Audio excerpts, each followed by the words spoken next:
বৌমা, ফাঁকিও মানে কি? মা, আপনি এসব কোত্থেকে শিখলেন? আমার এক বান্ধবীর মেয়ে লিখেছে। বুঝলাম না। আজ সকালে আমার বান্ধবী মারা গিয়েছে। হ্যাঁ, তাই আমি ওর মেয়েকে আরআইপি লিখে পাঠিয়েছি। ওকে, রেস্ট ইন পিস। তাহলে সমস্যাটা কোথায়? সাথে আমি 4-5টা কান্নার মুখও পাঠিয়েছি। সব তো ঠিকই লিখেছেন, কিন্তু মা, প্রবলেমটা কোথায়?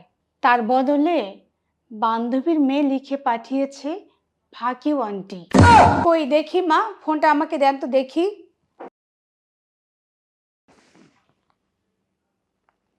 মা,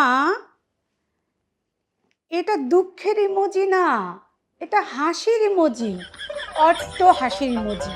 কেন বৌমা, দেখো ওই গোলমুখটা হাউ হাউ করে কাঁদছে।